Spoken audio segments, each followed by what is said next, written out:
robotic surgery has really changed the idea of laparoscopic surgery, which is the surgery we do with little small incisions. And one of the disadvantages of traditional straight stick, as we call it, laparoscopic surgery, is that the instruments are straight. And so you put it in and it works on a fulcrum on the abdominal wall. And the wrist will go like this and the jaw's open, but that's all you get. So you're kind of going like this, and your arms are up here like this, and your shoulders start to hurt, and you really can't do what you want to do. You can feel, I mean, there's some tactile feedback, but it's not comfortable. And we got very, very good at it. I can say I can do just about anything laparoscopically. But when I started learning robotics, I thought, wow, this is awesome. I can see better. It's magnified. And I get to take my glasses off, which is great. And it's actually 3D stereo vision. So even though we have at Scripps some of the best towers and visual equipment, it's really not true stereoscopic vision. The robot is. And so I can see exactly where my hand is. I know how far I need to move it to touch something. And it's amazing. The increased dexterity with having a wrist, as Dr. Bushi was saying, when we sit at the console, we put our head in the box and look.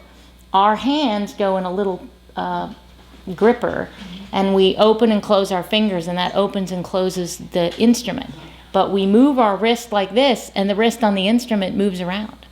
And it's a tiny little instrument. I should have brought some pictures, because the tip of the needle driver fits into a dime. They're so small. And so what that enables us to do is get into really small places. You can have an angled scope that looks up. I can suture on the abdominal wall. And so I can get into very tiny places and suture as if my hand was inside your abdomen. But it's not. I'm sitting over at the corner, comfortable, relaxed, my shoulders in good position, and my head getting console head. The other place that it's really awesome is that the instruments are longer on the robot, and so that it can extend our reach immensely. It's not that far into the pelvis for Dr. Bushi, but if I'm doing something on the stomach, it can be a long way up there. And sometimes I have need to get up into the chest.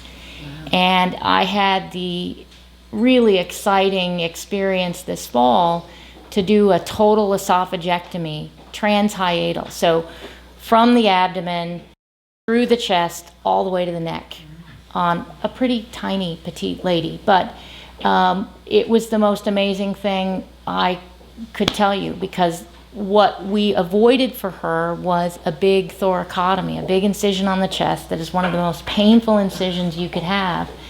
And we were able to avoid that for her. And so I was able to wiggle on up there and gently dissect the esophagus with minimal blood loss.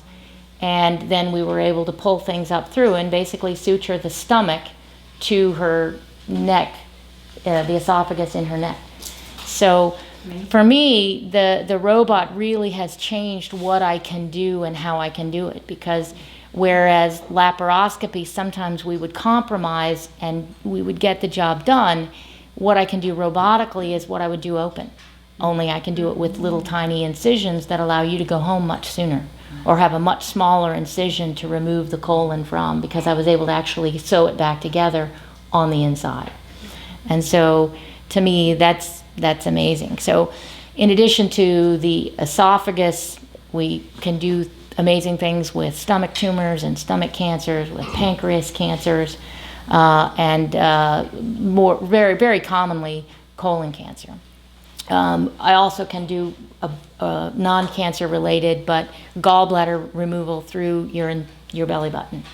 The old robot actually allows us to switch hands, use a curved instrument so that we can cross hands and just go in through a little incision at the belly button. And they actually can do hysterectomies that way as well.